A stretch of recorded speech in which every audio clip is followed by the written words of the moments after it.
Hello, everybody, and welcome back. So we are doing more Suikoden, and we are back with Chris, and it turns out I need to head upstairs, and I need to talk to the rest of the knights, and we'll get going. We'll do some story stuff. This is not where I'm going. Oh my gosh. If there's one thing that I will say I do not enjoy about Suikoden 3, and maybe it's because I'm talking to all of you while playing, and sort of that makes it hard for me to read sometimes. Not often, but often enough that maybe crucial information is missed. Sometimes this game doesn't do as good a job telling you where to go as other games in the series.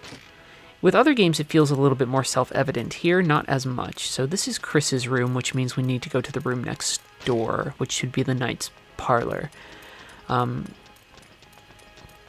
The game, you have a vague sense of where you need to be, but it's imperfect.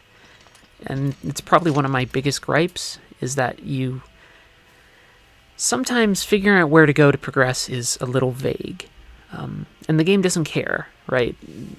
Not in like a mean way, it's just sort of, it doesn't really care enough to really help you too much sometimes. But now we're back with everyone, which is good. So now we can focus on what's happening with Chris. So new assignment for the knights. Where are Leo and Roland? Oh, who cares? I don't. I care about advancing the plot, because there's some cool stuff that happens in certain points. And also Chris's chapter 2, if I'm remembering it correctly, builds to a nice sort of breaking point of its own. Not quite on par with the Karya incident, but still pretty nice. And it brings about a lot of fundamental changes for Chris and how Chris navigates the world in ways that I think are not insignificant. Otherwise, I wouldn't want to talk about this game. Hey, you. What are we doing? Yes, I will. Basically, that prompt is saying, will you advance the story? And my answer is yes. This playthrough of the game is going to be not bare bones, but certainly minimal in a lot of the extra fluff that we deal with. I debated in last segment whether or not I would do Thomas's chapters. Still don't know. Am I going to do recruitments on screen? Probably not, unless they are just people I talk to and then they go immediately to the lake castle.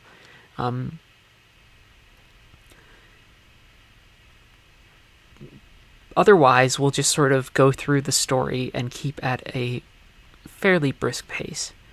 I don't want to do a lot of jump cuts or editing the way that we sort of did with Skies of Arcadia. I want to sort of maintain the rhythm and flow of just playing through the game. And that will include all the mistakes I make and things like that. So here we go. What is the deal for the Knights of Zexen? Let's see. Also, they're just nice little steps of, Salome cooks, and other people do this and this, and giving character to the knights further is nice because we need to feel like these are people that Chris enjoys it says right here, enjoys the company of, right? Granted, she's saying it from that detached position of, well, two detached positions. One, I am your boss and I am talking to you as my subordinates. And then there's also, I am a woman talking to a room full of men. But we need to believe that these are people who are fundamentally decent enough that Chris wants to, have them be sort of her elite knights, right? And small touches, small characterizing touches, just like, oh, who can cook, who likes this, those help. And those help make our time spent with these characters important, because there's going to be time later on when we are not with these characters. And that absence has a certain sort of not major sway on Chris, but it is something worth noting, right? That she will be away from allies and sort of outside of this space. So we need to establish that there is a space, even within the strange bureaucracy of Zexin, that she does feel comfortable, and that space has to be, not 100% so, but at least to a certain extent, with her subordinates, with her fellow soldiers. So here's our mission: to go and subjugate the Lizard Clan. So we have to go and fight at the Great Hollow, which is always fun. Those Lizard Clan soldiers aren't super tough, and we are not underleveled at all.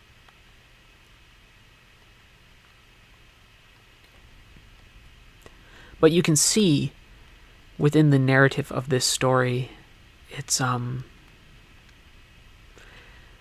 there's constant political reasons for everything, right? This isn't just spiraling out of control because of, you hit me, I'll hit you back, although certainly that is that. But Percival says it here. There are new elections. Maybe these people are using this to increase their popularity.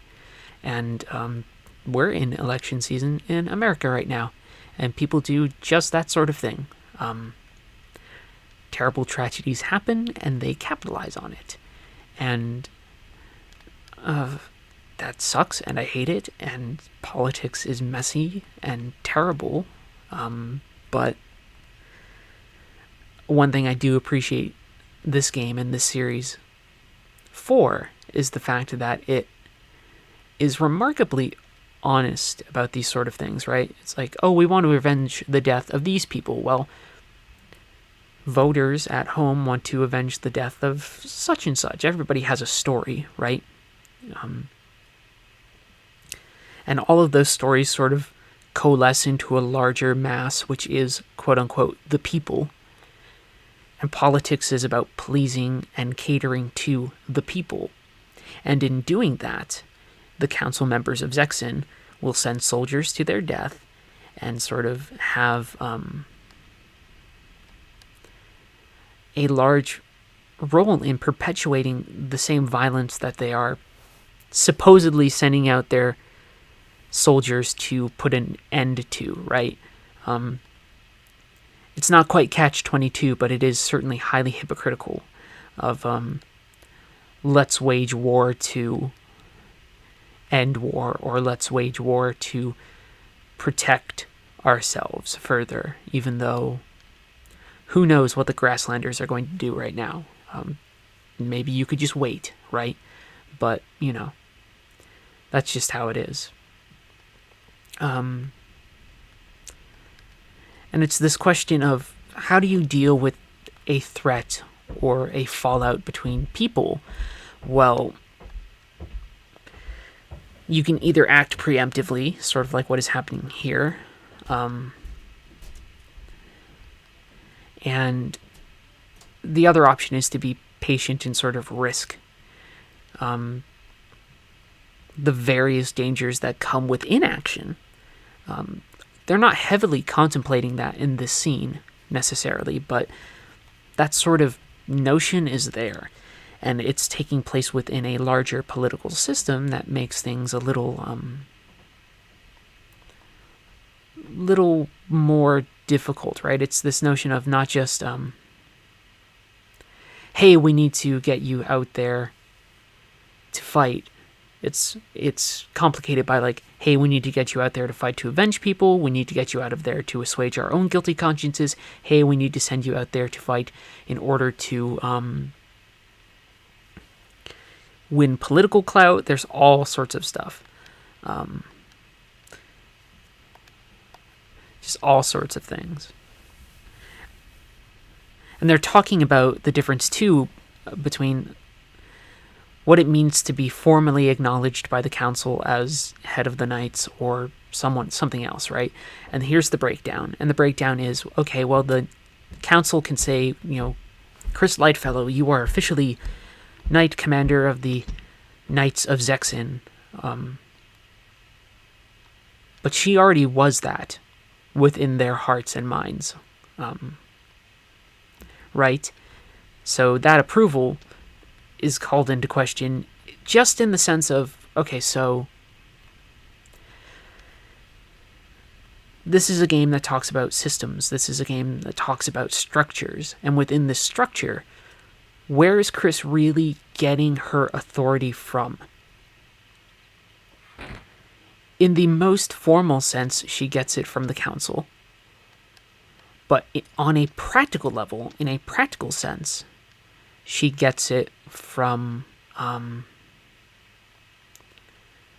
sort of via acclamation of her subordinates, right? And the nice thing about Chris is that we get to examine where power flows from, what directions it goes to, sort of who can pass down power, who can accept power, all of these things. And we get to examine that within certainly a fantasy setting, but for a game, for video games, it's nice to be able to examine it on a pretty observable level by having a protagonist who's caught within the sort of pull and push of all of these systems, which is, just a hell of a thing. So, Great Hollow, actually, I think we head back out this way. I'm just going to sort of keep on harping on the fact that this game does a really good job, I believe, of examining various forms of power. Political power, personal power, all of these things. Sort of how, from where does it come from, all of these things. Sorry, I got distracted because of Percival with the ladies. Something of a ladies' man, that Percival. But that touch, again, one of those characterizing touches that lets us enjoy who these characters are. And in enjoying those characters, we get to care more about what Chris is doing. So let's head out. That is a phone ringing in the background, if you can hear it. I knew that was going to happen. We put in a new phone, and I said, oh, that would be very bad for recording sessions. And you know what? It fucking was. Really was. Alright, no, I totally went the wrong way. Okay. Distracted by talking, distracted by the phone. We were talking about power. We've talked about it within the context of Chris and Hugo trying to live up to embodied ideas within their cultures, and then embodied ideas of sort of what it means to be Japanese role-playing RPG protagonists. On another level, Geto sort of is somebody who exists within that spectrum as somebody who has done two things. Two things that intentionally contrast with Hugo and Chris. And this involves talking a little bit about, nothing too spoilery with Geto, because we sort of know that he's long-lived and was around when the Flame Champion was, and therefore there's magic and all this stuff going on. But the question becomes, okay, so Geto, what's his deal?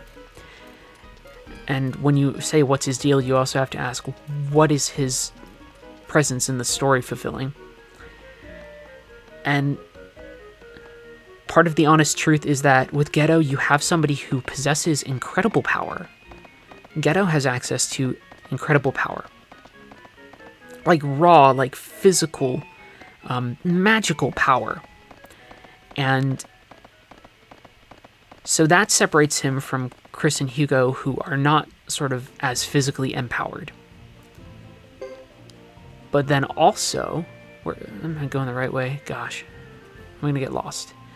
But also the thing with Geto is that he's this sort of actualized and empowered individual who lives within, like, comfortably lives within, like, the fringe of a political system, or on the fringe of a political system, And in doing so, he sort of like denies and rebukes and gives up his own power. Like, I don't know if that makes a perfect deal of sense. But this idea that Geto is somebody who has all of this raw power, like, if we were looking, like, he has the highest level, right? If we want to take the abstract mechanics and systems of an RPG and make them into something that matters. He's the strongest character that we can control thus far. He has access to some of the most powerful magic. Chris and Hugo do not. They sort of have to rely on either, with Chris, the advantages that she gets from being somebody in a very privileged position of social and like political power, or Hugo being somebody who is sort of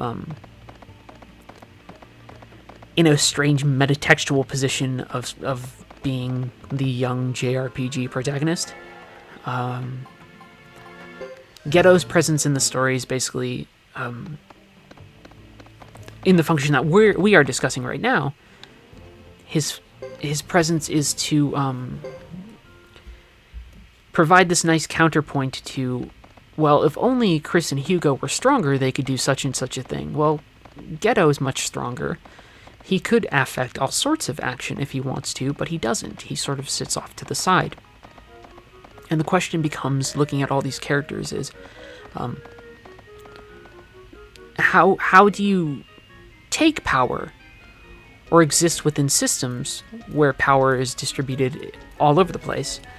And how do you make it the best thing that you can? So for Chris, it's, how do I be the best commander I can be? With Hugo, it's, how can I be sort of, again, on that broad level, the best hero that I can be? Especially after the Karya village incident, that sort of is what he'll want to do. He'll want to sort of reunite with his tribe and do all of these things. And with Geto, it's, how can I be somebody who actually gives a damn again? How can I be somebody, I have this power.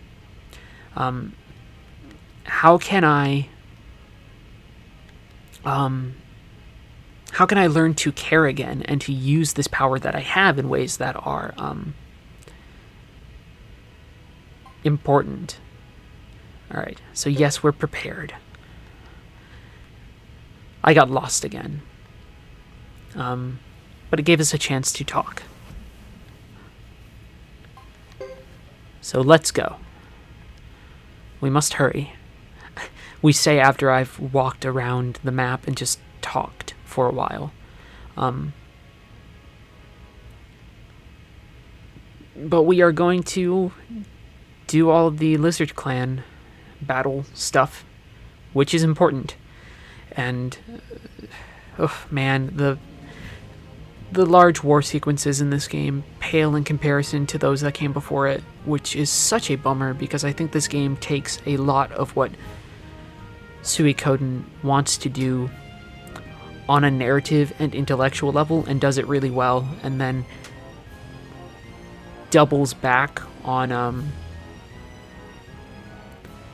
delivering a more refined or more honed sort of gameplay experience. Not that that matters necessarily in full, but it is something that is still sort of like, hey, we want... This is the first 3D Suikoden, and you have all this potential to do a lot with that, and our battle sequences end up being fairly reductive and fairly simple, right? Like, we're back into this formation again, and it's just, it's gross, and I don't like it. And hopefully we won't lose.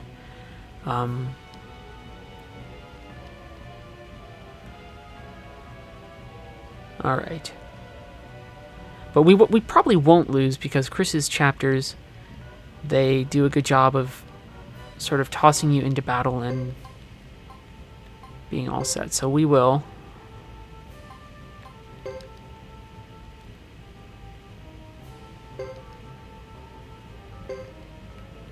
We'll do that natural inclination, which is to protect the commander. And so we'll just block the route of these Lizard Clan soldiers while defending. Nothing too great, but it is still understandable tactics.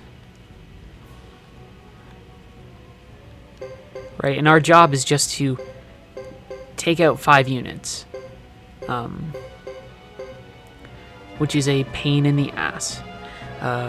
See, like, okay, so here's my problem with this thing. We've talked about it before. The crap thing about this is that it's just we head back to battle formations only to shrink back down into the tight, non-abstract space, or less abstracted space, of straight-up combat. And that is such a mistake for this game to make, and I don't know why they do it. Well, I mean, I do know why they do it. I disagree why. I think the game believes that this will be more immediate and more exciting than sort of dealing with characters on a map or something like that, but I don't think that's the case at all. I think that having that wide view, that sort of wide commander's view, would stress the scale of the battle. It would just also actually help us embody Chris. Like, we would be able to more easily embody and understand the strain that Chris feels as a commander if we felt that, the scale of what she was doing was larger than I am commanding 3 units of, like, 6 dudes. Right? We want something more than that.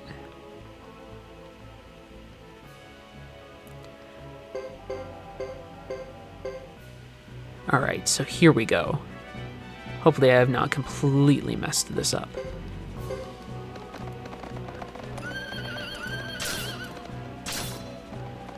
One thing I could have possibly done, I suppose, is leveled up my characters a lot, and hopefully that doesn't make me hit a brick wall here. I don't think it will. The Zexen Knights that I have are pretty beefy. They're pretty durable, which is one of the nice things, is that even though the game shrinks down into this sort of disappointing form of handling larger scale conflict, we get to at least I don't know, we get to at least experience... Gosh, I wish I even know where I was going with that. Sometimes I talk and I lose it. We at least get a sense of what's going on the battlefield, right? Even though the way that things are structured here doesn't fully work out for me. And that's sort of a bummer.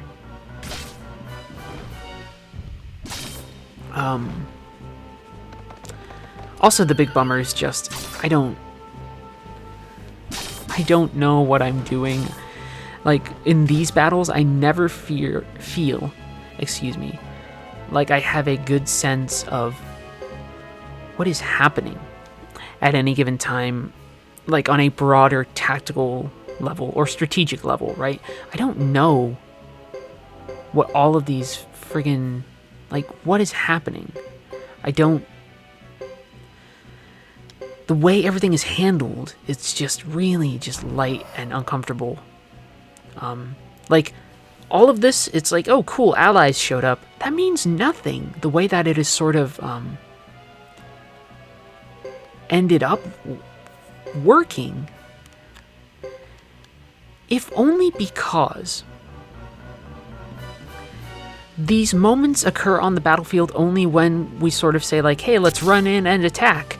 And only when the story demands it. I didn't get to sit down and sort of have a better view of the battlefield and make a battle plan and say, okay, now Boris and Percival will jump out and attack.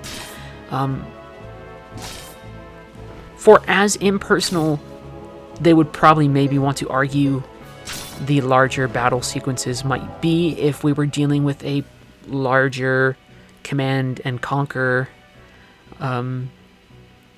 type of deal. I honestly think that having a better sense of the battlefield, even on the broader abstract,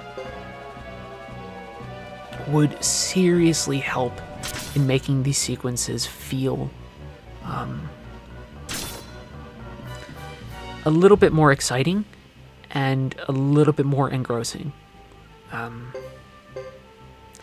Dear gosh, are my thoughts getting the hell away from me right now? Alright. But I can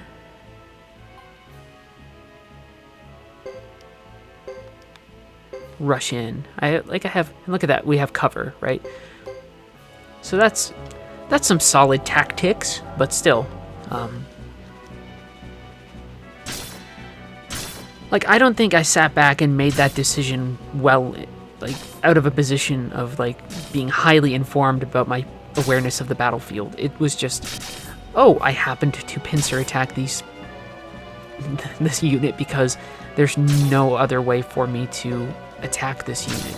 Just structurally, the way the game has placed the units on the board, it's given me a strict advantage. Instead of demanding that I figure out how to use the systems and the rules of the systems in order to get that advantage, the game just sort of says, well, we'll give it to you. Which is unfortunate when playing in a chapter that is so devoted to, or at least interested in, examining power and the burden and nature of command. To have the game sort of give me a very unsatisfying sense of command on the battlefield, it's a problem.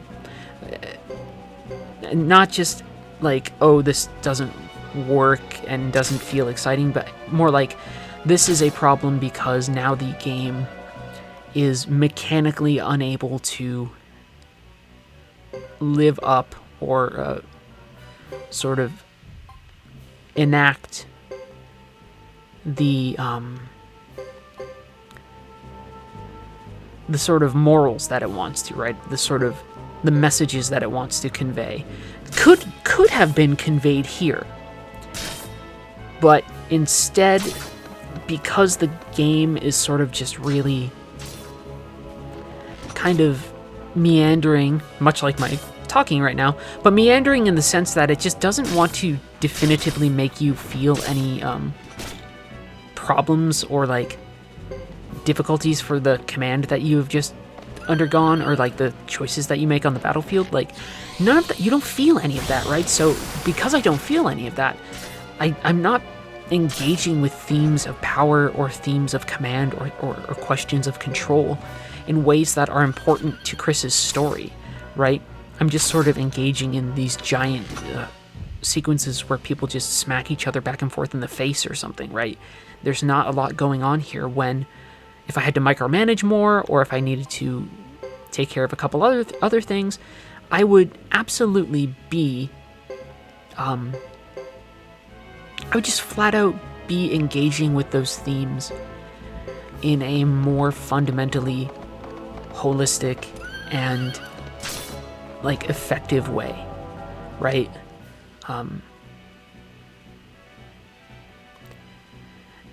That active participation would mean something more than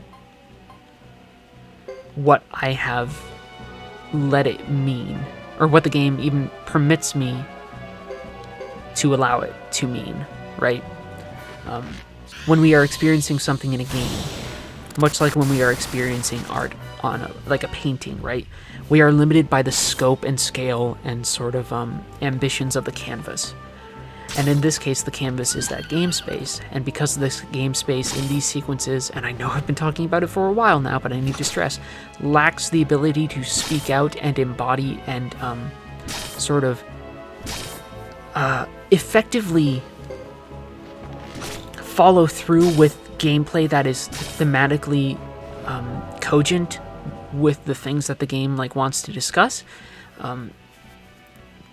What should be one of the biggest things for the series, right? What should be one of the biggest things for the game, which is talking about war and sort of making war feel more heavy and sort of tragic because it is resulting of all of these moving parts and systems that are unfair and not great. Instead, it just feels like I'm playing a crappy war sequence and I'm trying to talk a lot to make you guys think that there's more to it. Which one is it? You decide. You've listened for half an hour. But anyway, we won. And I will see you in the next chapter as we rush in